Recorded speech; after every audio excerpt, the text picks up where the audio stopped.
ফের রাজ্যজুড়ে কনস্টেবল পদে একাধিক শূন্য পদে নিয়োগের বিজ্ঞপ্তি জারি হল। সব মিলিয়ে 11,749টি কনস্টেবল পদে শূন্যপদ প্রকাশিত হল। এর মধ্যে 8,212টি পদ পুরুষ কনস্টেবল ও 3,720টি পদ মহিলা কনস্টেবলের জন্য। মাধ্যমিক পাস করলে এই পদের জন্য আবেদন করতে পারবেন। তবে সম্প্রতি নয়া বিজ্ঞপ্তি অনুযায়ী কনস্টেবল পদে নিয়োগের ক্ষেত্রে বেশ কিছু নিয়মকানুনের হেরফের হয়েছে। তাই জানতে ভিডিওটি সম্পূর্ণ দেখতে থাকুন। প্রসঙ্গত, বিগত বছরগুলিতে কনস্টেবল নিয়োগের ক্ষেত্রে ইচ্ছুক প্রার্থীকে প্রিলিমিনারি, মেইনস ও শারীরিক পরীক্ষায় উত্তীর্ণ হলেই বাছাই করা হতো। তবে সাম্প্রতিক বছর থেকে দুটি লিখিত পরীক্ষার বদলে একটি লিখিত পরীক্ষা নেওয়া হবে। চলুন তাহলে পরীক্ষার ধাপগুলি জেনে নেওয়া যাক। প্রিলিমিনারি পরীক্ষা, আগের বারের ন্যায় এবারে আর দুটি লিখিত পরীক্ষা নেওয়া হবে না। যেহেতু সব মিলিয়ে একটি পরীক্ষা নেওয়া হবে, সেক্ষেত্রে মোট 85 নম্বরের প্রশ্নপত্র করা হবে। তবে পরীক্ষার সিলেবাস পূর্ববর্তী মেইনস পরীক্ষার পাঠ্যক্রম অনুসারে হবে।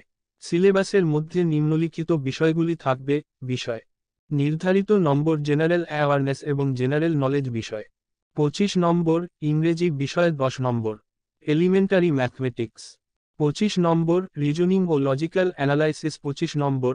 দ্বিতীয় ধাপ শারীরিক পরীক্ষা। শারীরিক পরীক্ষার ক্ষেত্রে প্রার্থীদের প্রথমত ফিজিক্যাল মেজারমেন্ট নেওয়া হবে, অর্থাৎ উচ্চতা, ওজন ও বুকের ছাতির মাপ নেওয়া হবে, এবং দ্বিতীয়ত প্রার্থীর শারীরিক কর্মক্ষমতা বাছাই করা হবে।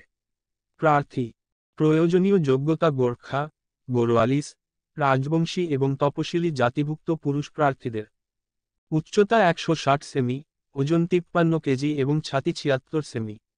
সাধারণ শ্রেণীর পুরুষদের ক্ষেত্রে 167 সেমি, ওজন 57 কেজি এবং ছাতি 78 সেমি। গোর্খা, বড়োয়ালিস, রাজবংশী এবং তপশিলি জাতিভুক্ত মহিলা প্রার্থীদের উচ্চতা 152 সেমি, ওজন 45 কেজি। সাধারণ শ্রেণীর মহিলাদের উচ্চতা 160 সেমি, ওজন 49 কেজি। তৃতীয় লিঙ্গের প্রার্থীদের জন্য উচ্চতা 155 সেমি, ওজন 48 কেজি। মাঠ পরীক্ষা। মোট অতিক্রান্ত পথ সময়: পুরুষদের 1600 মিটার দৌড় 6 মিনিট 30 সেকেন্ড, মহিলাদের 800 মিটার দৌড় 4 মিনিট। তৃতীয় লিঙ্গের প্রার্থীদের 800 মিটার দৌড় 3 মিনিট 30 সেকেন্ড। তৃতীয় ধাপ ইন্টারভিউ। যেহেতু মেইনস পরীক্ষা আর হচ্ছে না, সেক্ষেত্রে পূর্ববর্তী ধাপগুলিতে মোট প্রাপ্ত নম্বরের ভিত্তিতে ইন্টারভিউয়ের মাধ্যমে উপযুক্ত প্রার্থী নির্বাচন করা হবে। সমস্ত প্রকার সরকারি চাকরির আপডেট, বেসরকারি চাকরির আপডেট, পরীক্ষার আপডেট সমস্ত কিছু পেতে আমাদের চ্যানেলটি সাবস্ক্রাইব করুন।